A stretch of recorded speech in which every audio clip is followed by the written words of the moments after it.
मी आता UGCच्या university grand कमिशनच्या युनिव्हर्सिटीच्या accessibility audit कमिटीवर माझी नियुक्ती झाली आहे. याचा अर्थ असा आहे की मी आता भारतातले जे विद्यापीठ आहे त्या विद्यापीठांचं ऑडिट करण्यासाठी, ऑडिट म्हणजे अकाउंट्सचं नाही, ते विद्यापीठाच्या शिक्षणाच्या ॲक्सेसिबिलिटीच्या गुणवत्तेच्या ऑडिट करायला मी जाणार.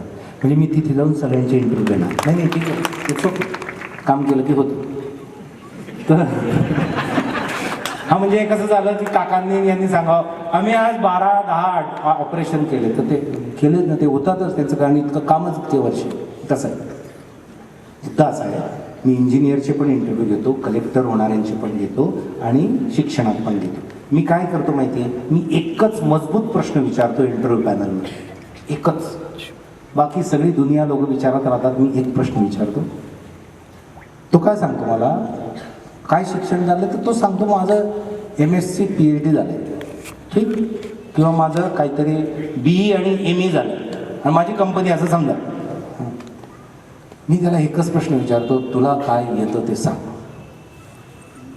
काय प्रश्न आहे? ही माझी कंपनी किंवा हे माझी शाळा, हे माझं काम आहे, हे माझं शेत आहे, ठीक आहे, तू इंटरव्ह्यू द्यायला आला आहे, आता याच्या दृष्टीने तुला काय येतं ते सांग. तो सांगतो मी BE आणि MS किंवा BE ME डिस्टिंक्शन आहे. मी त्याला म्हणतो नाही, तुला काय येतं ते मला सांग. उत्तर देता येत नाही. तुम्हाला 70 लाख पाहिजे ना बेटा, मला तुमचं स्वप्न आवडलं, त्याकडे नका पाहू, तुमच्याकडे पहा स्वतःकडे, की आपल्याला का बरं 70 लाख सुचले नाही. कारण आता ते पोरगा तो खलास, आता त्याला 2 वर्षापर्यंत तो भेटला, 70 लाख स्वप्न मारून टाकण्याचे कामं कसे करायचे त्याच्या बाबतीत ग्रामीण भाग 1 नंबर आहे. साले चुकलं माझं, मी करायलाच नको मला. 70 लाख पाहिजे ना बेटा, कसा विचार करायचा ते शिकवतोय तुम्हाला. समजा तुम्हाला 20 लाख पाहिजे, की मला माझा वर्षाला 20 लाख मिळाले पाहिजे, बरोबर. विचार सोपा करायचा की त्या कंपनीला 40 लाख रुपये फायदा होईल माझ्या कामाने, असं मला काय येतं. किती सोपा विषय. माझ्यात असं कोणतं कौशल्य आणि ज्ञान आहे किंवा माझ्याकडे अशी कोणती वृत्ती आहे, या 3 गोष्टी, की ज्याच्याने या माणसाला 40 लाखाचा फायदा होईल. जर त्याला 40 लाखाचा फायदा तुम्ही करून दिला तर तो तुम्हाला 20 नाही 22 लाख रुपये नक्की देईल. आणि ते शिकायचं, दॅट इज कॉल्ड शिक्षण. माझी व्हॅल्यू काय म्हणजे काय, ॲटिट्यूड, स्किल आणि नॉलेज. ॲटिट्यूड म्हणजे काय, कामाकडे बघण्याचा दृष्टिकोन, ज्याची आपल्या देशाला भयानक गरज, भयानक. US मध्ये का लोक पुढे जातात, जपानमध्ये का पुढे जातात, जर्मनीमध्ये का पुढे जातात, ते कामाला देव मानतात. आपला तो बाबा सांगून गेले, कस्टमर इज गॉड. आपल्याला समजतच नाही. म्हणजे समजा आजचा शुक्रवार आहे आणि तुम्ही 4 वाजता मला आमचे पाहुणे आले, तिथे 5 मिनिटात आलो नाही, तुम्ही या इकडे ना, आपण चहा पिऊ, बरोबर. मग मी माझ्या बरोबरचे पाहुणे आले घरात, तो पण लगेच कॉपरेट करतो. का, कारण त्याची पाहुणे येतात ना कधी कधी, तुझ्या लक्षात येतं ना. आणि आपण एकमेकांना केलंच पाहिजे असं. अमेरिकेत, जर्मनीत, मी जापानमध्ये आता 21 दिवस होतो, तिकडे ते सांगतात, हां हॅलो नमस्कार, तुम्ही आले का, तुम्ही घरी पोचा, मी तुम्हाला पत्ता पाठवतो, माझं 6:30 पर्यंत काम आहे, आपण 7 वाजता भेटू. मग ते जर म्हटलं, मग मला गाडी आहे 7 ला, मग तुम्ही निघून जा ना. तुम्ही तुमचं प्लॅन करताना मला विचारलं पण नाही, तुम्ही तुमच्या गाड्या घोड्या सगळं ठरवून घेतलं. मग आपण आता 15 दिवसांनी लग्न आहे, तिथे भेटणारच आहे ना. बाकी कसं काय चाललंय, व्यवस्थित झालं. हा वर्क कल्चरचा फरक. जपानमध्ये मी बघून आलो, नॅशनल इन्स्टिट्यूटला गेलो होतो, ते काम करतात ना, तर ते फक्त कामच करतात, तिकडे तिकडे पण पाहत नाही आणि पूर्ण कामात असे गुंतले. मला 10 वाजेची अपॉइंटमेंट होती आणि मी त्या नॅशनल इन्स्टिट्यूटला गेलो, तर मी वेळेत पोचलो, पण ती इतकी मोठी होती याचा मी अंदाज घेतला नाही. म्हणजे बावळटपणा कसा असतो. मी काय विचार केला, मी जिथून जायचं आहे तिथे 45 मिनिटं लागतात आणि तिकडे गाड्या वेळेवरच येतात, ठीक आहे, तर 45 मिनिटं पोचू, म्हणजे 15 मिनिटं आधी पोचू, बरोबर. मी गेल्यावर मला लक्षात आलं की ती नॅशनल इन्स्टिट्यूट 200-250 एकरमध्ये, आणि जिथे मला जायचं होतं त्याच्या आतल्या एका ऑफिसमध्ये तिथे जायलाच 15 मिनिटं लागतात. मग मी तिथे 10 मी घेतलेला अनुभव आहे, 10 वाजून 1 मिनिटाने पोहोचलो. माणूस गायब तिथला. मग तिथे ती दुसरी बाई बसली होती, मला तर बोलता येत नाही म्हणजे जे आपले माझ्या बरोबर जे होते त्यांनी विचारलं कुठे गेले. 10ला बरोबर ते 10ला 10 कमी असताना म्हणे तिथे हजर होते आणि 10ला ते इथून निघून गेले. आपल्याकडे आता 5-10 मिनिट चालतच ना भाऊ.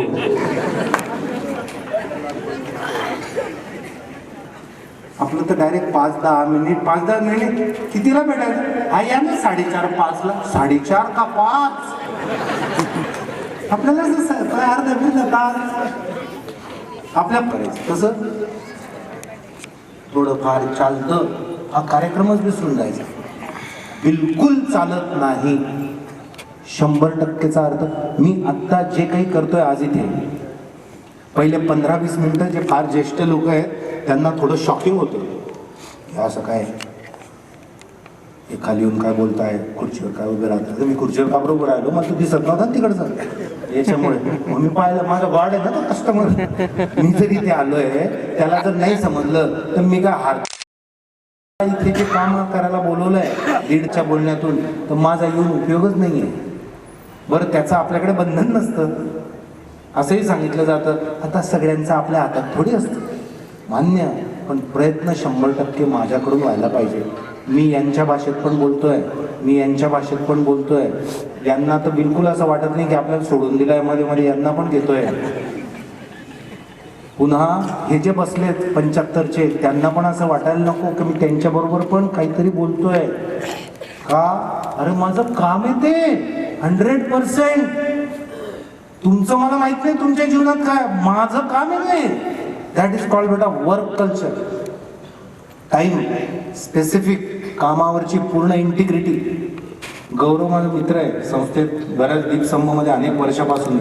तो जर तिथे आला आणि मी जर एखाद्या खरंच महत्वाच्या मीटिंगमध्ये असलो तर आम्ही भेटत नाही. तो येऊन, तो वहिनी असते, त्याचं काहीतरी काम करतो, काही द्यायचं असेल देतो, निघून जातो. वर्क कल्चर आहे ते. लक्षात हे बेटा, याच्याने सक्सेस मिळेल. हे शाळेत घ्यायला लागेल. ॲटिट्यूड, स्किल आणि नॉलेज.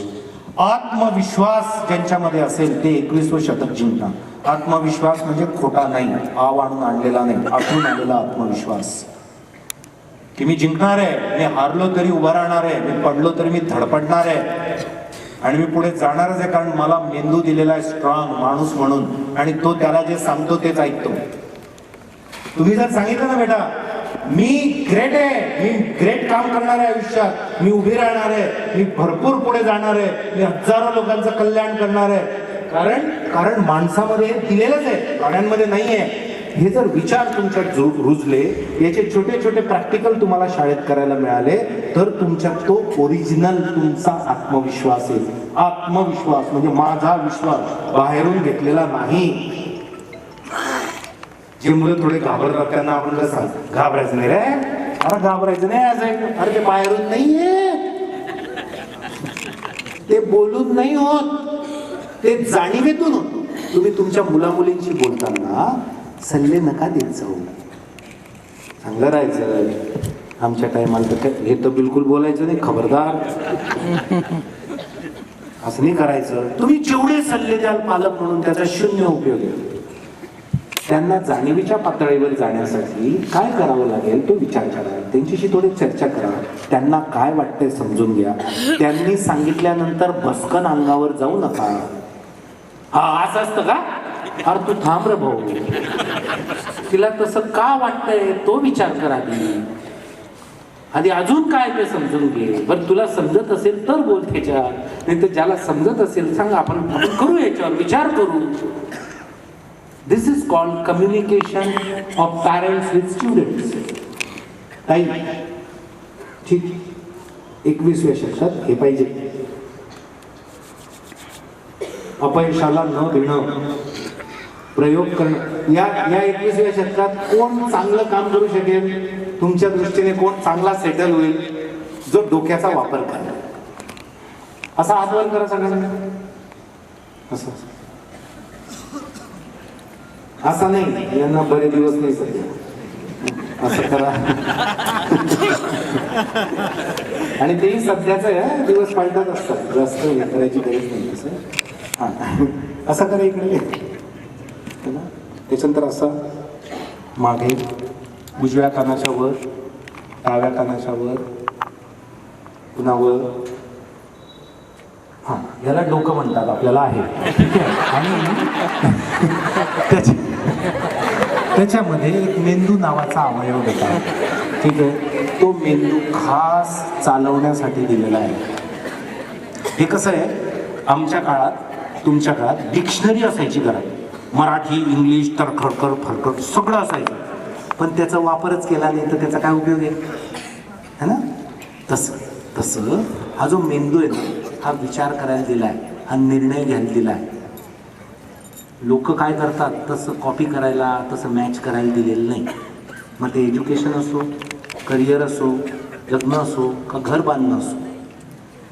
लोक घर बांधतात तर त्या दुकानदाराला, स्टाईलवाल्या दुकानदाराला, स्टाईलवाला त्याला सांगतात, ते सोनवण्यांनी घेतल्या होत्या ना स्टाईल्स, तशाच पाहिजे आम्हाला, आणि भाव कमी लावा, त्यांनी सांगितलं आम्हाला, तुम्ही कमी करता. काही चॉईस. मुलींना सांगितलं जातं XYZ कोर्सला जा, तुझ्या मावस बहीण गेली, ती नोकरी लागली, पोरगा बी तसाच चांगला मिळला बाई, आणि आता एकदम व्यवस्थित आहे, तर तुझं पण तसंच होऊन जाईल एकदम छान. डोकं कधी चालवणार आपलं तुमच्या इथे लक्षात? जो मेंदू चालवेल बेटा, जो वेगवेगळे सोल्युशन शोधेल, जो एकच काम वेगवेगळ्या पद्धतीने कसं करता येईल याचा विचार करेल, जो अधिक चांगला, अधिक उत्तम काम कसं करता येईल त्याचा विचार करेल, त्याला AI येऊ का कोणतीही रिव्होल्युशन हो, अशा माणसाला कधीच अडचण येणार नाही.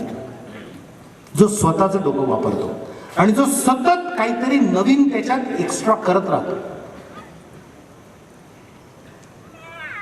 खरं तर हे सगळं आपल्या संस्कृतीत आहे, पण मधल्या काळात आपण विसरून गेलोय. आपल्याला हे 21व्या शतकामध्ये पाहिजे. 21व्या शतकामधला शेवटचा मुद्दा आहे तेच पुन्हा, आपल्याला माणूस बनवणारं शिक्षण पाहिजे, आपल्याला यंत्र बनवणारं नाही. माणूस पैसे कमवतो, पैशांसाठी माणूस नसतो. हे माझं गाव, माझी माणसं फार प्रिय, हे समजणारं शिक्षण पाहिजे. मी एका कार्यक्रमात असं विचारलं, जे तुम्हाला पण विचारतो, एकदम प्रामाणिकपणे सांगायचं, तुमच्या आयुष्यात सर्वात महत्वाचं काय? इतकं सुखाचं काम असतं, एका ठिकाणी उभं राहायचं, एकदा करायचं, इकडून एकदा करायचं, एकदा मागून दोन घेतले, जय हिंद जय महाराष्ट्र. तुमच्या आयुष्यात सगळ्यात महत्वाचं काय? खरं उत्तर द्यायचं की माझ्या आयुष्यात मी आत्ताच्या घडीला सगळ्यात महत्वाचं काय मानते.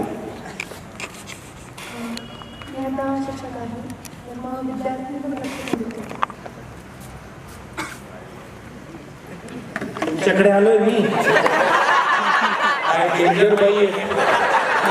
हे म्हणजे कसं आहे माहिती का, ते गावाकडे मागणारे येतात, बाई होत्यावर नसते, पण ती पाप नाही,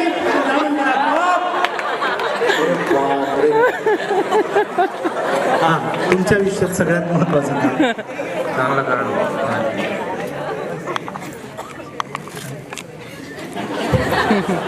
वेळ. वेळ म्हणजे त्यांना म्हणायचं संपवा. आई वडील. आई का वडील?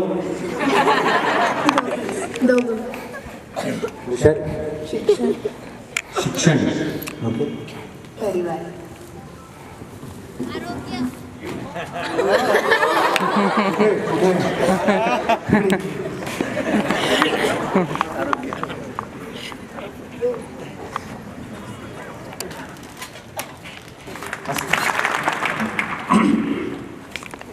सगळ्यात सगळ्यात महत्त्वाचं आरोग्य आहे आता 21व्या शतकात. आणि फक्त हे डॉक्टरवाला आरोग्य नाही, मानसिक आरोग्य. नोकरी राहते, धंदा राहतो, पैसा राहतो, घर. ओके, बाकीच्यांना आज मी मित्र म्हणून सल्ला देऊन टाकतो, आपली मैत्री आहे. सगळं सोडा, काही किती कोणासाठी काही केलं तर काही होत नाही, तुम्हालाही समजलं आता. टिपिकल डायलॉग आहे बायकांचा. आपल्या टाइमाला अर्धा तास आरोग्यासाठी द्यायचा म्हणजे जायचं जग उडाला तरी चालेल. तुम्ही तुमचं बघून घ्या, ठीक आहे. या मुलांना पण हे समजायला लागेल की मानसिक आणि शारीरिक आरोग्य 21व्या शतकात सर्वात महत्वाचं आहे. 2 नंबरला काय महत्वाचं आहे कोण सांगेल? जे सांगेल त्याला असं मुका मिळेल. हा, कोण सांगेल? हा, नाव व्हायला पाहिजे. हा, ठीक आहे. संस्कार, बस. सॅटिस्फॅक्शन, हॅट, समाधान, इज्जत. मला इतकी मजा यायची असं करायला खाली खरं सांगतो. आम्ही 4-5 जण होते, आम्ही पोपट करायला बसलेलो ना सांगतो. हा, तुम्ही सांगा. तुम्ही दोघं आतवर गेले होते, तुम्ही सांगता. हा, विचार, आत्मविश्वास. मी तुमच्या आयुष्यात काय महत्वाचं ते बोलतोय. मीच सांगतो तुम्हाला. 2 नंबरचं या जगात 21व्या शतकात सर्वात जास्त श्रीमंत माणूस जो आहे त्याच्याकडे पहिली गोष्ट आरोग्य दोन्ही प्रकारचे, आणि दुसरं असेल ज्याचे नाते संबंध चांगले आहेत, रिलेशनशिप.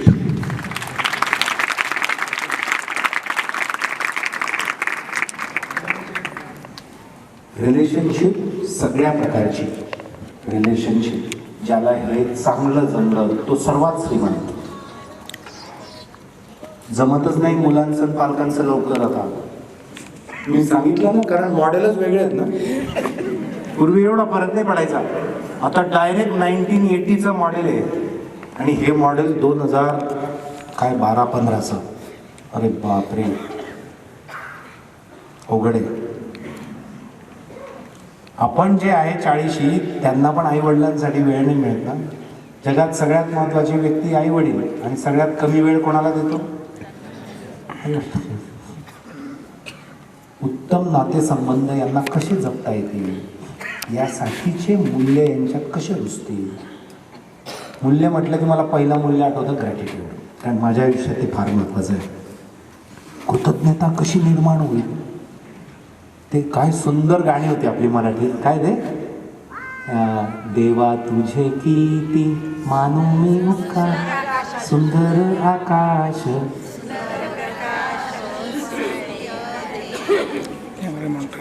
काय भारी होतं. म्हणजे मला हे सगळं मिळतं, किती भारी आहे. US मध्ये 6 काही ठिकाणं असे 6 महिने सूर्य येत नाही. तुला आनंद झाला का, आश्चर्य झालं? तुमच्या इथे लक्षात. शिवाय 2 नंबरला रिलेशनशिप, व्हॅल्यूजचा मुद्दा. तुम्ही ती बातमी वाचली ना 2 वर्षापूर्वी, 1 वर्ष झालं, पुण्याची बातमी होती. एक मुलगा, त्याचा 11वी का 12वीचा निकाल लागला, ठीक आहे, आणि त्याचं इतकं उत्तुंग यश होतं की त्याला वाटलं आपण मित्रांना पार्टी द्या. 47% वगैरे काहीतरी होते, ठीक आहे. असं कमी नाही लिखायचं कोणाला, पुढे ऐका, ठीक आहे. 47च होते ना गौरव, किती मला आठवत नाही बातमीत काय होतं. तर 47%च्या उज्ज्वल यशामुळे तो भारावून गेला, आणि त्याने त्याच्या मित्रांना पार्टी द्यायची ठरवली. 11वीचा मुलगा. दिवसभर भरपूर कामं असल्याने रात्री 11 वाजता पार्टीला गेले, ठीक आहे. आणि मग त्यांनी तिथे भरपूर काय जेवले, भरपूर वेगवेगळ्या प्रकारचं काय काय प्याले. आणि मग त्याचे वडील खूपच कष्टाने काम केल्यामुळे अति पैसा झालेला होता. काय करावा म्हणून त्यांनी त्यांना 2-5 कोटीची गाडी घेऊन दिली होती. मग त्या गाडीमध्ये राजपुत्र गेलेले होते तिकडे आपला यशाचा आनंद साजरा करायला. आणि मग रात्री आणि त्यांनी 2-4 लोकांना मारून टाकला. ठीक आहे. आणि मग गोष्ट पुढे, मग पोलीस कंप्लेंट झाली आणि मग त्यांच्या रक्ताचे नमुने घ्यायचे ठरले. म्हणजे नमुन्यांचेच रक्ताचे नमुने घ्यावे लागतात असे. ठीक आहे. आपण साधारण माणसं ताप आल्यावर घेतो, तर त्यांचे रक्ताचा नमुना घेतला. मग तो टेस्टिंगला पाठवला, गव्हर्नमेंट हॉस्पिटलला पाठवला. गव्हर्नमेंट हॉस्पिटलला कोणाला काम करायला मिळतं माहिती आहे का तुम्हाला? जे मेरिटला आलेले असतात त्यांना. पुण्यासारख्या गव्हर्नमेंट हॉस्पिटलला त्यांनाच मिळतं. मग तिथे एक उत्तम मार्क असणारा मेरिटचा डॉक्टर, त्याच्याकडे ते नमुने आले. मग त्याला काही 2-3 नमुने भेटले आणि मग त्यांनी त्याला 10-20-25 लाख काहीतरी शेण दिलं आणि त्याने ते रक्ताचा नमुनाच बदलून टाकला. ठीक आहे. त्याच्या आईचा रक्ताचा नमुना घेतला. ठीक, म्हणजे पालक सहभागी आहेत. आणि मग हे प्रकरण बाहेर पडलं आणि मग त्याला अटक झाली. हे उदाहरण आहे की मूल्याशिवाय दिल्या गेलेल्या शिक्षणाने समाजात काय होतं. म्हणून सावंत सर आले होते ना मागच्या वेळेस, त्यांनी सांगितलं असेल नाही, आपण मार्कांना मराठीत काय म्हणतो? गुण. गुण असतात ते, गुण होते. मला 70 गुण मिळाले. गुण आहे ताई? नाही ना, 70 हे हा गुण आहे? नाही, तो तर आकडा आहे. तेही माझ्या विशिष्ट 2-4 पुस्तकं वाचून मिळवलेल्या याच्यातून आलेला आकडा, त्याचं मूल्य. गुण आपण काय म्हणतो? किती गुण जुळले असं म्हणतो ना आपण. गुण, गुण म्हणजे व्हॅल्यूज. नम्र, प्रामाणिक, कृतज्ञ.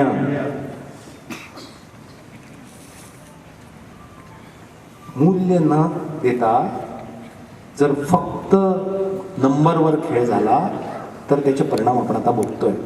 म्हणून आम्हाला 21व्या शतकामध्ये गुण पाहिजेत, नंबर नाही असं नाही, पण फक्त नंबर नको. मग एक वेळेस कमी आले तर चालतील, पण आम्हाला यशस्वी माणसापेक्षाही अगोदर पाहिजे आम्हाला चांगला माणूस पाहिजे.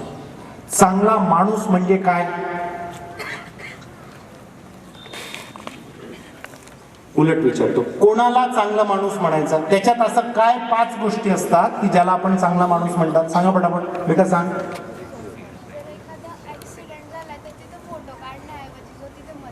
म्हणजे गुण कोणता? सेवा. बरोबर. म्हणजे जो सेवा करतो तो चांगला माणूस असतो. अजून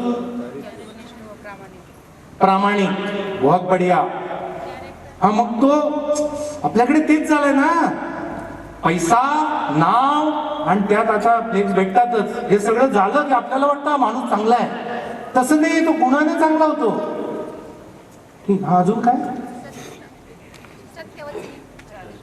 चारित्र्य, मोठा मंडप, त्याच्यातली छोटी छोटी गोष्टी सांगा. हा, दयाळूपणा. बहुत बढिया. काही दयाळूपेक्षा एम्पथी असते. एम्पथी, संवेदनशील असतो. बहुत बढिया बेटा. यांना तो कोणतं पद आहे ते नाही महत्वाचं. आपल्याला एखादं खूप मोठा पद झालं की आपल्याला वाटतं अरे बाप, अरे तो आधी पहा कोण आहे, कसा आहे. आमच्या शिक्षकांना मी कित्येक वेळा म्हणतो त्यांच्या कार्यक्रमांमध्ये, XYZ एखादा कलेक्टर असेल, मंत्री, काय जे असेल नसेल, ते आहेत मोठे, त्या बाबतीत वाद नाही. आपण त्यांच्यापेक्षा मोठे आहेत. जर आपण त्या प्रकारचे मास्तर असू तर. त्याच्यामुळे साहेब आले, साहेब खबरदार असं काही केलं कोणाला. माणसाने माणसाशी माणसासम वागणे. आपण स्वतःला कमी लेखतो आणि पद, पैसा आणि प्रतिष्ठा असणाऱ्यांना आपण मोठं लेखतो. खोटं आहे ते. हा क्रायटेरिया नाहीये त्याच्यासाठी. क्रायटेरिया तो माणूस कसा आहे हे आम्हाला सांगावं लागेल नवीन पिढीला. की तुम्ही असं बोलून नका जाऊ याचे व्हिडिओ येत आहेत, याचा फ्लेक्स लागतोय म्हणून हा मोठा आहे, याच्याकडे पैसा आहे, याने आपल्याला हे वाटप केलं, मोठा आहे. खोटं आहे. आम्हाला चांगला माणूस पाहिजे. पहिल्यांदा आपण माणूस बनायचं आपल्याला. ते सांगितलं मी प्राणी माणूस मधून. त्याच्यातून चांगला माणूस कोण असतो माहिती आहे? संवेदनशील आहे, इतरांसाठी काहीतरी करतोय, आणि चांगला माणूस. याच्या वर अजून एक प्रकार आहे. हा? ना सर, देव माणूस, हा ते पण आहे, पण त्याला शब्द वेगळा आहे. तो चांगला माणूस. दुसऱ्याची वेदना ज्याला समजते ना, तो चांगला माणूस आहे. हा, अजून वरती हायर लेवल येते, स्वतःच्या कामाशी जो एकनिष्ठ असतो तो चांगला, तो कर्तव्य दक्ष, तो कर्तव्य. मीच सांगून टाकतो, वेळ झालाय. तो आहे. बरं, मला एक सांगा, असा कोण माणूस भारतामध्ये होता जे आत्ताच वारले काही दिवसांपूर्वी? मला सांगू तर द्या. ज्याला म्हणतात वर्ग, ते कुठे गेले? बीएड डीएड तुमचं काय असतं गौरव? काय घेतात बीएडचे लोक? जाऊन पाठ. हा पाठ, की अशी लोक आपण बोलत नाही तोपर्यंत उत्तर द्यायला करतात, आणि ही पब्लिक देते तो भाग वेगळा, ही पब्लिक द्यायला लागते उत्तर. तो वर्ग. असा कोण माणूस होता की ज्याला अख्खा भारत मानतो, आणि ते काही वर्षांपूर्वी, आणि इतकं मानतो की ते प्रत्येकाच्या गळ्यातले ताईत होते आणि आहेत. ते तर आत्ता केले. Yes, doctor APJ Abdul Kalam, Ratan Tata, बरोबर आहे ना? हे चांगले माणसं नाही आहे फक्त, यांना महान माणसं म्हणतात. काय म्हणतात? महान, ग्रेट. आणि ग्रेटचे स्टँडर्ड्स आणि पॅरामीटर्स काय माहितीये? जेव्हा तुमच्या कामातून, तुमच्या विचारातून लाखो करोडो लोकांचं कल्याण होतं, निस्वार्थपणे तुम्ही ते करतात, तेव्हा तुम्ही महानतेच्या दिशेने असता.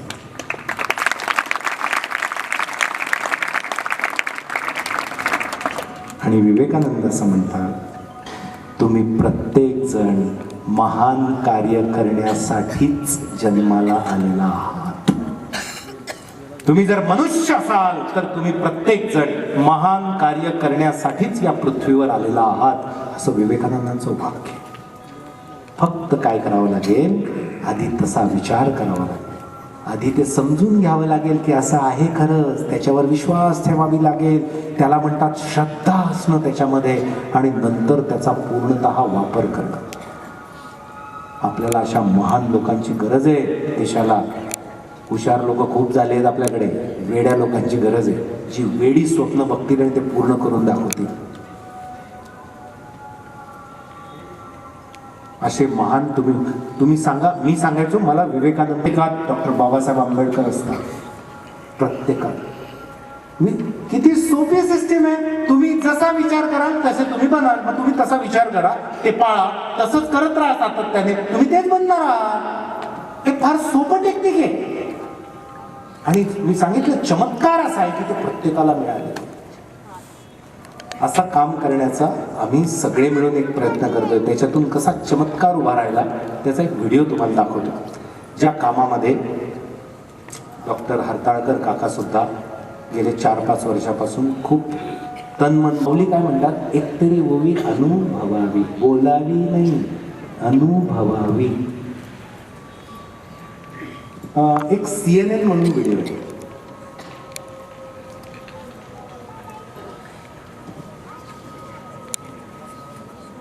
हा, मनोबल CNN असा असेल मला बघून. हा, बरोबर. खूप मनापासून बघा, थोडा इंग्रजीत आहे पण समजून घ्या.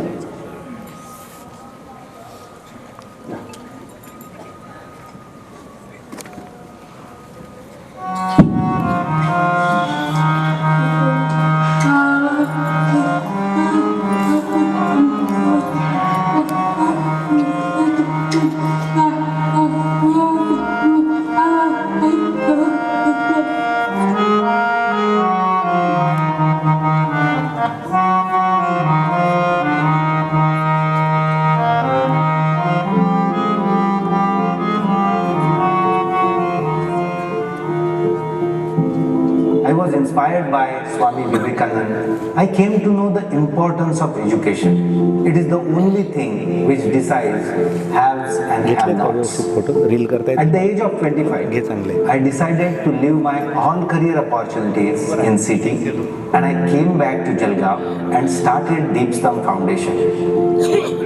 I am Yajurvendra Master. My sole purpose was to devote myself for the education of most needy students in the society. Initially, I started working for career counseling, personality development, competitive exam guidance for rural and tribal students. Very soon, I came to know that only providing free training is not enough. So we decided to provide them residential education, that is integrated way of supporting. But we didn't have funds. But same year, I was marrying Mansi. I convinced all my family that we should go for registered marriage. Whatever money we saved out of it, on the same evening, we adopted 10 youth. Within next 2 years, all 10 students became government officers. I donated whatever I had and then we started collecting funds from like-minded people. And in this way, we initiated a full-fledged residential project for rural tribal students for their higher education and competitive examinations. We named this unit Manobal, that is strength of mind, because that is the only thing which is necessary for going ahead in life. But in 2014, two visually challenged students met me. They asked me, can we also have big dreams? That day I realized that there are hardly any people of disability who are in mainstream in our country. Society thinks that they can work just for their survival and also they feel pity about persons with disabilities. At that moment I realized that these are the real people, they need quality education and the proper ecosystem. So from 2014 we have decided to involve persons with disabilities in the Manobal project. In 2016, a boy came to meet me. I called him like my son. At the next moment, he started crying like anything. He said, sir, this is first time in my life somebody calling me my son. And that day, we became really inclusive organization. We have rural students, tribal students, all types of persons with disabilities and orphan students too. We decided to take stand for all orphan youth in the society. At Manobal, they get safe home, love, care, and even family. After their graduation and after getting job, as a parent, we host their marriage. There are so many challenges. The first thing is that physical challenge. At the same time, they are economically backward.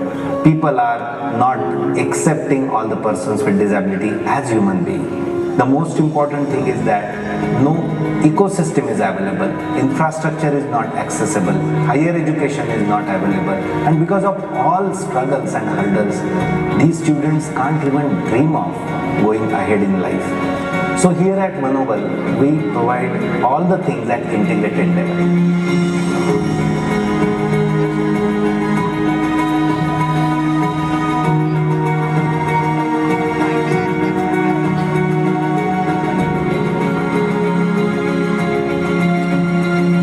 Mainstream career, it requires to get through competitive examinations.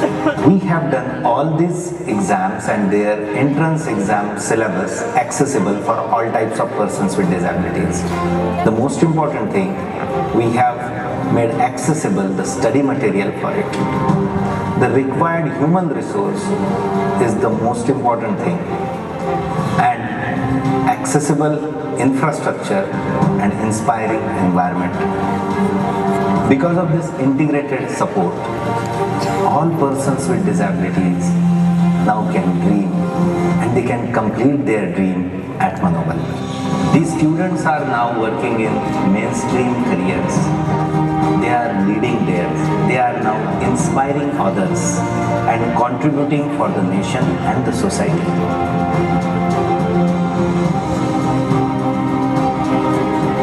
One of our students, Anjali Sharma, qualified UPSC Civil Service Examination. Rajesh Pillai selected at Tata Consultancy Services as a software engineer. Diksha Dinde, Diksha is now studying at University of Sussex at London. My son Pankaj, he has got admission at Tata Institute of Social Sciences. Raj, he has now got admission at JJ School of Arts, Mumbai. Now they are not burden to the society. They are not liability. They are asset of the society. My students are my inspiration. We are inclusive. We are accessible for all types of persons with disabilities, and we focus on mainstream careers. We give all facilities at a time at one place, and we believe in holistic development. We have received so many things. Let's share it. It will make world more beautiful, peaceful, and our life more meaningful.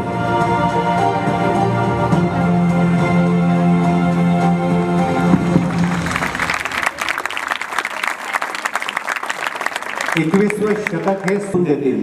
हे शतक पूर्ण त्या लोकांचं आहे. ते कोणत्या जातीचे आहेत, कोणत्या धर्माचे आहेत, कोणत्या भागातले आहेत, त्यांच्या पाठीशी कोण आहे, काहीही बघितलं जाणार नाही. एकच बघितलं जाईल बेटा, ते काय क्वालिटीचं काम करतात, काय कमिटमेंटने काम करतात, ते किती विश्वासू आहे, आणि सगळ्यात महत्त्वाचं माझ्यासाठी, आपल्यासाठी, ते किती प्रामाणिक आहेत. कारण हे सगळं आहे आणि तुम्ही प्रामाणिक नाही, तुम्ही फसवे आहात, तुम्ही चुकीचं काम करणारे आहात, तुम्ही तुमच्या आई वडिलांप्रती, नातेसंबंधांप्रती अतिशय वाईट पद्धतीचे आहात, तुम्ही मानसिक शारीरिकदृष्ट्या व्यवस्थित नाही, तर तुम्ही काहीही कामाचे राहणार नाही. करोडो रुपये पगार असणाऱ्या माणसांबरोबर त्यांचे आईवडील राहू शकत नाहीत. करोडो रुपये कमवणाऱ्या मुलींना नवऱ्याबरोबर राहता येत नाही, नवरा बायको एकत्र राहू शकत नाहीत. यांच्यापैकी अनेकांना व्यसनांनी ऑलरेडी गाठलेलं आहे. त्याचे व्यसनही वेगवेगळ्या लेवलची आपल्याला माहिती नाही, हे सुद्धा फार चांगली होती तुमची आत्ता. तर त्यांना पूर्ण वाकून जमिनीवर लोळून त्यांच्या पायावर डोकं ठेवून नमस्कार करायलाच घरी जाऊन. ज्यांचे आईवडील दुर्दैवाने नाहीत त्यांनी फोटोला करावं. त्याचं कारण सांगतो बेटा. माझ्याकडे आता 71 मुलं मुली अशी आहेत की ज्यांनी त्यांचे आई वडील पाहिलेच नाही आहेत. त्यांचं वय 19, 20, 21 वर्ष आहे, आणि ते आता संस्थेची माझी मुलं आहेत. त्यांच्यातल्या कित्येक मुलींना तर नाव पण नाही. आत्ताही तुम्ही ते बोलताना त्यांनी सांगितलं माहिती, ते याचं नाव घेतलं. तुझं नाव काय? हां, तू नाही तू तनिष. नुसतं तनिष नाही सांगितलं, त्याचे वडील कोण, त्यांचा तो मुलगा. बरोबर आहे ना? कारण आपली आयडेंटिटी असते ती. हा कोण, त्यांचा मुलगा. त्यांना वडीलही माहिती नाही, त्यामुळे नाव पण माहिती नाही. तर नावं कशी असतात? सचिन, मोहिनी, राज, असेच नाव, बाकी काहीच नाही. आता त्यांना मी नावं पण दिलं आहे. सचिन यजुर्वेंद्र महाजन, राज यजुर्वेंद्र महाजन, मोहिनी यजुर्वेंद्र महाजन. तेव्हा त्यांना बरं वाटतं की अरे कोणतरी आहे आपलं. आणि आपल्याला निसर्गाने असं दिलं आहे की हे सगळं आपल्याला दिलेलं आहे. कमी जास्त चूक बरोबर ते चालूच राहतं, पण आहे मायबाप आहे. हात पाय डोळे कान आपल्याला ऐकू येतं, बोलता येतं, आपल्याला दिसतं. आपल्याला याचं कौतुक नसतं. आपल्याकडे जे नसतं त्याच्याकरता आपण नाराज आणि निराश असतो. असं पाहिजे होतं, काय करणार, नशीबच आपलं असं. ही लोक आयुष्यात काही करू शकत नाही, स्वतःही करत नाही आणि इतरांचं आयुष्य गडबड करून ठेवून देतात. सो आपण फार भाग्यवान आहोत, हे मला तरी जाणवलं. तुमचं तुम्ही बघा. म्हणजे हे ज्याच्याकडे आहे, जो कोणीतरी कोणाचा तरी आहे, ज्याला त्यांना मामा मावशी काका कोणीच नाही, कोणीच नाही. इमॅजिन करा अशी मुलगी जिला आई वडील नाही आणि 18 वर्षानंतर तिला कोणी सांभाळायला तयार नाही, ती रोडवर आहे, नातं होतं नाही. काय होतं सर? हां, बरं, तिची चूक आहे. आणि तुम्हाला आपल्याला हे सगळं मिळालंय, आपण काय दिवे लावले, गिफ्ट मिळालंय आयुष्याचं. आणि जर हे तुम्हाला मान्य असेल तर मग इतकं मिळालंय तर आपण दिलं पाहिजे. हा भाव मनात ग्रॅटिट्यूड म्हणून आल्याने आम्ही हे सगळं काम करू शकतोय. म्हणजे काय, मला मिळालं ना, तुझ्या वाढदिवसाला याने जर तुला गिफ्ट दिली तर तुला आनंद होईल ना. आणि मग नंतर तू काय करशील, काही दिवसानंतर ते पाहुणे घेण्यात जाण्याच्या आधी पाठवलं. ठीक आहे, तुम्हाला तर तुमच्याकडे त्यांनी श्रीखंड पाठवलं डब्यात. त्या डब्यात तुम्ही परत पाठवणार की नाही, काही मुरमुरे पाठवणार का?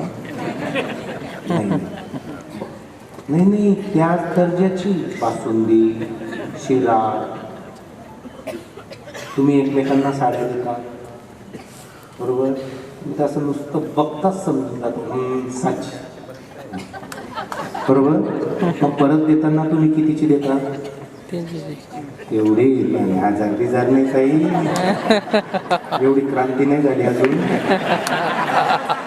म्हणजे आपल्याला ज्या दर्जाचं मिळतं त्या दर्जाचं आपण परत देतो. तुम्ही माझ्याकडे आल्यावर मी जर पावभाजी, पुलाव, फलाना 4 प्रकार केले, मी तुमच्याकडे येणार असो, तुमचा नवरा म्हटला काही नाही फक्त दशम्या टाकून देईल, तर तुम्ही काय म्हणता? नाही हो, आपण गेलो होतो तर त्यांनी काय काय काय काय काय काय काय केलं होतं.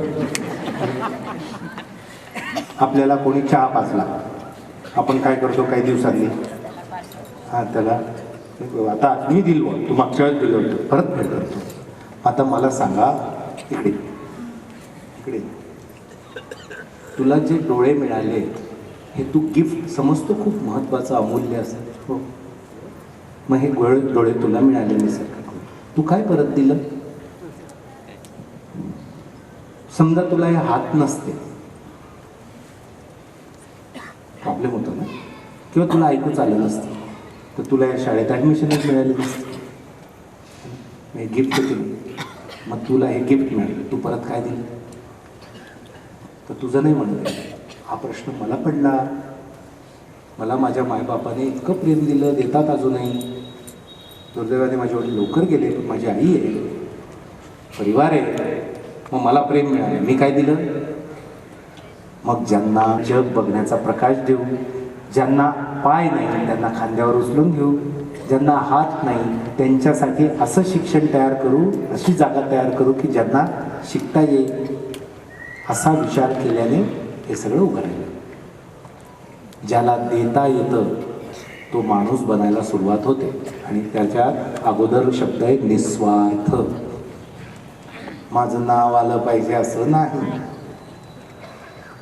आमचे 51 रुपये पडते, माईकवरून सांगा बरं का. तुम्ही पाहता असेल लग्नामध्ये अनेक लोक राहतात, किंवा लग्नात लोक जातात ते लिहिणार आपलं बी नाव, बापूसाहेब म्हणा, पूर्ण नाव घ्या. किती होतं रे, फारच श्रीमंत. बेटा आई बाबाच माहित नाही रे राजा, है ना. माझा एक मुलगा आला माझ्याबरोबर, आपल्याच भागातला आहे, तर त्याचा परिचय करून देतो. One of the most dynamic student my sons have. Anil Jagdale, मी शिरपूरचाच आहे, तुमच्या शेजारीच. आणि माझं ग्रॅज्युएशन BMS मध्ये झालं आहे आणि ह्याच वर्षी मी MBA ला पण ॲडमिशन घेतलं आहे. आणि विशेष म्हणजे माझं विजन लॉस झालं, म्हणजे डोळ्यांना दिसत नाही 2 वर्ष अगोदरच. मी असंच खचलेलो, जसं भरकटलेल्या नावेला कसं इकडे तिकडे भरकटल्यावर काही दिशा दिसत नाही, मग ती एक दीपस्तंभ जेव्हा त्याला दिशा दाखवत, तसंच या दीपस्तंभाने मला मार्ग दाखवला. आणि आता मी जळगावला दीपस्तंभ संस्थेमध्ये MPSCची तयारी करतोय आणि त्यासोबत MBA ला पण ॲडमिशन घेतलं. तो जे सांगतोय ना ते ठीक आहे, ते पण ना तो जे हे सगळं फेस करून जे उभं राहणं म्हणतात ना, बस हे असं सहज आयुष्यात उभं राहणं आणि पुन्हा स्वप्न बघणं. सपने देखने के लिए आँखों की ज़रूरत नहीं होती है. यदि सपने देखने के लिए आँखों की ज़रूरत होती तो जिनको सपने हैं वो कितने, जिनको आँखें हैं वो कितने सपने देख लेते. सपने देखने के लिए तो हौसलों की ज़रूरत होती है. ते जे ते बोलणं सोपं असतं, ते करणं, फेस करणं. आणि मग अशा आपल्या सगळ्या मुलामुलींसाठी एक व्यवस्था पाहिजे का नको? ती भारतातली पहिली व्यवस्था ती उभी राहिली. सगळी मुलं तिकडे येतात आणि किती मला सांगायला आनंद आहे, माझी आत्ता या क्षणाला माझी 16 मुलं मुली जे दिव्यांग आहेत ती UPSCचा इंटरव्ह्यू देत आहेत यावर्षी. त्याच्यातला एक त्याच्यातला एक मुलगा हा 2.25 फुटाचा आहे.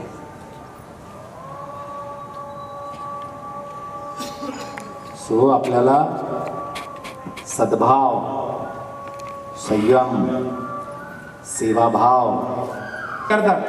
31 का पार्टी किया क्या फोटो टाका ना. तुम्हाला हळूहळू हे रुजत जातं की हे जग हे जे म्हणतात तसंच आहे आणि आपल्याला तसंच वागावं लागेल. हे आभासी जग तुम्हाला वेडं करून टाकेल जर तुम्ही तुमचे नियम नाही ठरवले तर. मी एन्जॉय करायला नाही म्हणत बरं का. मजबूत एन्जॉयच्या वेळेस मजबूत एन्जॉय, कामाच्या वेळेस मजबूत काम. आपला एन्जॉयच्या वेळेस मजबूत एन्जॉय आणि कामाच्या वेळेस पण मजबूत एन्जॉय, हा प्रॉब्लेम आहे. सो अशा प्रकार आणि तुम्ही आज आले, मला फार आनंद आहे. तुम्ही भाग्यवान आहात. नक्की या सगळ्या गोष्टींवर जरूर विचार करा. तुम्हाला कोणालाही अशा या कामामध्ये यायचं असेल बघायला तर जरूर या. काकांना सांगा खरं तर ते हळूहळू नियोजन करतील, कारण तिकडे असं चला रे असं नाही करतायत, कारण ते सगळे मुलं अभ्यास करतात. म्हणून मी ते तुम्हाला डिटेल दाखवले. तुम्हाला कोणालाही याच्यात सहभागी व्हायचं असेल, काही पण योगदान असतं. आपला विचार असतो, आपलं एखादं स्किल असतं, आपली एखादी छोटी मोठी जी काही असेल रक्कम असते, किंवा आपले काही मी तर म्हणतो सगळ्यात महत्त्वाचं असतं आशीर्वाद असतो की अरे हे फार चांगलं हो. तुम्हाला कोणाला याच्यात सिरियसली इंटरेस्ट वाटला जरूर करा. माझी जिंदगी बदलून गेली. तुम्हाला खरं सांगतो, मला गेली 25 वर्ष ओळखणारे काही लोक इथे बसलेले आहेत. मी असा नव्हतो.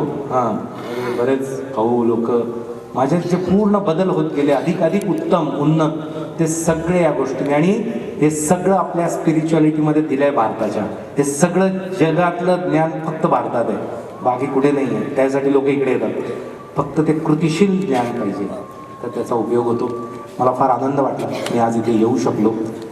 मी तुम्हाला सांगू नाही शकत मी किती आज जबरदस्त एनर्जी इथून घेऊन जातोय. 1-2 महिना झाला मी असं मन भरून बोललोच नव्हतं. मी आजही विचार केला होता. मी विचारला की मी 1 तास बोलेल, तिला सांगितलं मी, आणि मी मग याला सांगणार होतो की तू बोल, तुला काय बोलायचं ते. पण आज इथे आल्यानंतर आणि सगळे सुरूच माझे बघितल्यानंतर आय एम सो हॅपी. माझ्याबरोबर मानसीताई गव्हाणकर पण आल्या. मानसीताई म्हणजे हे कामं का होतात त्याचं उदाहरण तुम्हाला देतोय. मानसीताई मला यूट्यूबवरून ऐकायचे. हे सगळे व्हिडिओ यूट्यूबवर आहेत. दीपस्तंभ फाउंडेशन नावाचं, त्याच्यावर तुम्ही बघू शकता. नियम किंवा कशावरच काहीच बघायचं नाही, आणि जे बघितलं ते आधी करायचं मग दुसरं बघायचं. ठीक आहे, त्या बघायच्या. मग आमची त्यांनी नंबर मिळवला, मग ओळख झाली. इतक्या प्रभावित झाल्या. प्रभावित होणं म्हणजे काय माहिती का, विचार जोडले की ते बरोबर वाटतं. काही लोक वेगळ्या कारणांनी प्रभावित होतात है ना. तर विचार जोडले ना की अरे हो असंच मला वाटत होतं, असं याच्यातून जोडल्या. आणि त्या एका राष्ट्रीयकृत बँकेमध्ये फार उच्च पदावर होत्या.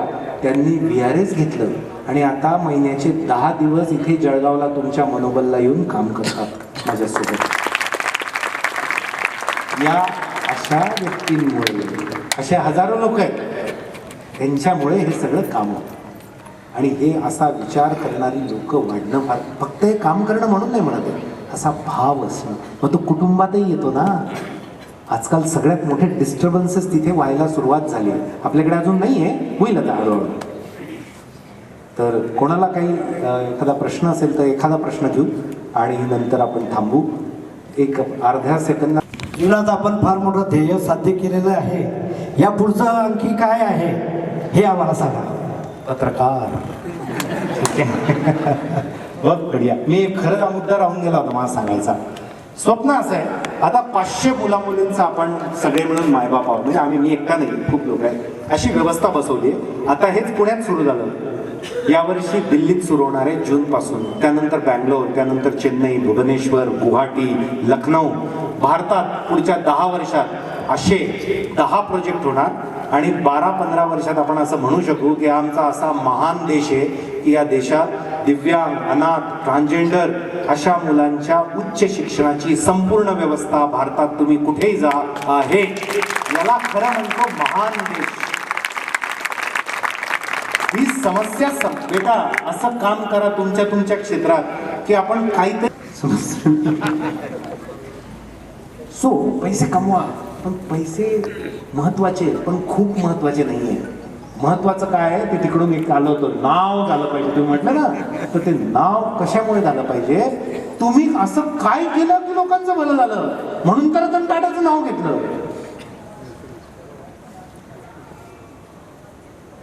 आता अजूनही 2-5 हजार कोटी रुपये, 2-5 हजार नाही हो, ते काय झालं, 5-1 लाख कोटी रुपयाचे मालक पण भारतात होऊन गेले नाही. त्यांचं नाव पण नाही माहिती कोणाला, नाव पण नाही माहिती.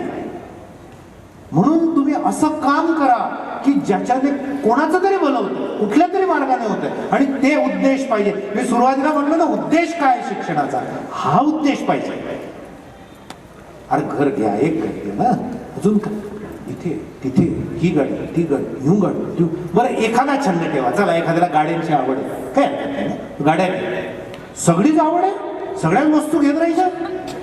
उद्देश असतोय. उद्देश काय? माझ्या आयुष्याचं ध्येय सांगू, मला भारतात आणि आशिया खंडात पुढच्या 25 वर्षात अशी व्यवस्था आणायची आहे की या समाजात सर्वात जास्त गरजू घटक 3 आहेत: दिव्यांग, अनाथ आणि ट्रान्सजेंडर.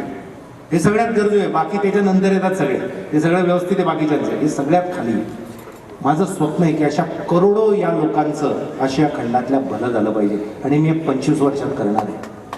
हे माझं स्वप्न आहे. आणि चांगलं शिक्षण, चांगल्या दर्जाचं मिळून हजारो तरुण, विवेकानंद म्हणायचे, मला 100 नवयुवक द्या, मी तुम्हाला देश बदलून दाखवतो.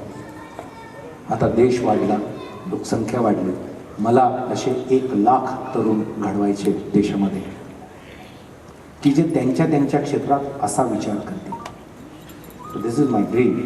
आणि हजारो लाखो लोकांना या कामात एकत्र आणून त्यांना उत्तम जीवनाचा मार्ग देणं, असं स्वप्न आहे. ठीक, अजून माझं कुठेही काही लागलं या चोपड्याच्या संस्थेत तुम्हाला सांगा, मी आय एम ऑलवेज देअर. काका हसतायत, याच याला सुधरत नाही, हा काय करेल, टाईम भेटत नाही, पण महिन्यात, वर्षातला 1-2 दिवस नक्की देईल, किंवा काहीही मी कुठे कनेक्ट करू शकलो तर मला जरूर सांगा. तुमचे आभार जास्त मानतो सर. या इतका वेळ तुम्ही सगळे बसलेले आहात, तर तुम्ही फार भली माणसं आहात. मला एवढं तुम्ही ऐकून घेतलं, सहन केलं. एकच इच्छा आहे, माणूस म्हणून जन्माला आलोय, त्याचं साजरा करू, त्याचा आनंद इतका घेऊ की आज नंतर तुम्हाला, कारण मुळात विश्वातली सर्वात मोठी गोष्ट मिळून गेली आपल्याला, आपण माणूस म्हणून जन्माला आलोय, त्याचं काहीतरी करून जाऊ, सगळे एकत्र येऊयात. धन्यवाद, थँक्यू व्हेरी मच. ठेवलेलं आहे त्या उद्दिष्टाला अनुरूप आमचे मित्रवर्य जीवन पाटील सर अर्थात सुनील पाटील सर यांनी आत्ताच 1 लाख रुपयाची देणगी जाहीर केलेली आहे. मी सुनील पाटील सरांचं मनपूर्वक हार्दिक आभार व्यक्त करतो. या जीवन सर माझ्यासाठी एकदम म्हणजे काय म्हणतात त्याला, हां, पण ते काय होतं माहिती आहे का, अशा काही गोष्टी जुळतात ज्या आपल्यालाच वाटतात अशा घडाव्या, आणि त्या घडताना बघितल्यानंतर हे आपोआप तसं होतं. आणि मी असा खूप ठिकाणी तसा अनुभव घेतो. खूप खूप धन्यवाद. 1 लाखाचा अर्थ मला आनंद का होतो सांगतो तुम्हाला. अजून एक पोरगा आता शिकून जाईल आयुष्यामध्ये फार छान. एका मुलाला 1-1.5 लाख रुपये लागतात. खूप धन्यवाद. शिक्षक बहुत बढिया, बहुत बढिया. निलेश हां, अरे मला धन्यवाद. ठीक, थँक्यू. नुकतंच पत्रकार प्रवीण पाटील यांनी 5,000 रुपयाचा चेक या ठिकाणी देऊन निघून गेले ते, तर रमेश आबा त्यांचे वडील यांनी तो तुमच्या हाती सुपूर्द करावा ही नम्र विनंती करतो. आज सगळेच आश्चर्य आहेत. म्हणजे कायम असं असतं, असं वाटतं, तुम्हाला अनुभव येतो असणाऱ्या व्यक्ती, बरोबर आहे ना, ज्यांचं प्रचंड आहे तेच राहते. तसं नसतं. हा आनंद, किंवा इथेच नाही म्हणते मी, हे केल्याने काय यांना काय वाटत असेल ना, हे तुम्ही त्यांना नंतर भेटा. ते काय एका मुलाचं भलं होईल, 2चं ते सोडून द्या, त्याच्याने आपण वेगळ्या स्तरातल्या माणसामध्ये येतो की इतकं भारी वाटतं. कारण खुद की संतान के लिए तो जानवर भी कुर्बानी दे देते हैं. सच्चे मानो तो वही कहलाते हैं जो दूसरों के लिए भी जीवन समर्पित करते हैं. तेव्हा आपण आपल्या मुलांचं शिक्षण केलं याच्यात आपण काय केलं? मी तीनदा या लोकांचं का कौतुक केलं? यांनी काही यांच्याच फक्त पोरांसाठी शाळा नाही काढल्या ना, यांच्यामुळे या गावातले इतके लोक शिकले, चांगलं शिक्षण घेत आहे. Thank you very much Pravinji. माझी मुलाखत बघून त्यांनी पहिल्यांदा फोन केला होता मला इथून. माझी सह्याद्रीला का ABP माझाला मुलाखत होती. सर, आपण कार्यक्रमामध्ये आपलं सगळं मांडलं त्यावेळेला लोकांना आवडलं, परंतु सुरुवातीलाच आजी आल्या होत्या, त्यांना काहीतरी द्यायचे. पहिल्यानेच मी तर काही भाषण मी नाही ऐकलं तुमचं, पण माझा आता 78 वर्ष चालू स्टँड पासून पहिली मी काय म्हटलं? आरोग्य काही मी उशीर असं होतं. फक्त मी फुलनी पण फुलाची पाकळी देते तुम्हाला. पाकळी नाही, प्रत्येक गोष्टीचा भाव फार महत्वाचा असतो, रक्कम महत्वाची नसते. मी जे बोललो ना, आयुष्यात मानसिक आणि आरोग्य शारीरिक त्याचं उत्तम उदाहरण आहे. 78 वयातल्या व्यक्तींना मागची पिढी ना असं द्यावंसं वाटतं. त्यांची चूक नव्हती ना, कष्टाचे जीवन होते तर देण्याचा विषयच नव्हता जास्त असं. पण त्या बात तुमचा आशीर्वाद आहे. धन्यवाद धन्यवाद. मला तुमचं नाव आहे जीवन? मला जरा नाव वगैरे द्या, नंतर भेटून. मला नाव नंबर त्यांचं पण द्या. मी काय देणार त्यांना, ते सगळं देणार आहेत आपल्याला पुढची पिढी. ज्येष्ठांची काळजी घ्या. जसं तुम्ही बेटा ज्येष्ठांची काळजी घ्या. तुमच्यासाठी सांगतोय, मायबापाला द्यायला आपल्याला वेळ नाही तर आजी आजोबाला कधी देणार आहे? दादा आम्ही एकत्र राहिलो, नातू पंतू संतू सगळे तुमचं आलं काय आता, काय आता लक्षात? एकत्र राहायचो. एकत्र म्हणजे काय? म्हणजे दोन्ही घरी येतात आपल्या आपल्या एकत्र आणि सकाळी पुन्हा जातात, त्याला एकत्र कुटुंब असं म्हणतात, बरोबर? नातू पंतू म्हणजे आम्ही सगळे 20 पुढे नातू पण तू होणारच नाही आजी. लोकांनी लग्न बी करून टाकले तर खूप आहे, बाकीचा तर विषय सोडून द्या. ठीक आहे, तर तुम्ही बेटा आजी बाबांशी जरासं बसत जा आणि हातबीत फिरवून त्यांचे जरा पाय दाबून देत चला. पुढच्या पिढीला आजी आजोबा बघायला मिळणार नाही, कारण तेही टिकणार नाही ना आपणही टिकणार नाही. ठीक आहे, ओके, थँक्यू व्हेरी मच. एक छोटा व्हिडिओ आहे, अर्ध्या मिनिटाचा आहे माझ्या.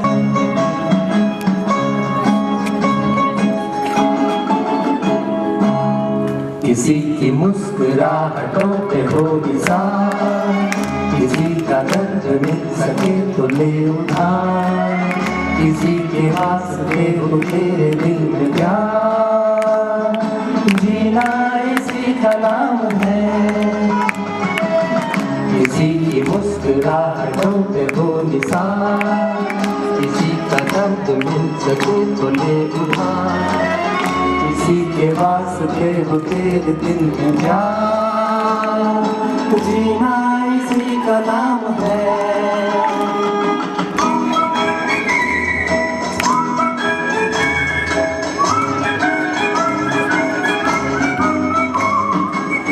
आता तिचं लग्न करायचं आहे, तिच्यासाठी मुलगा शोधला चाललाय.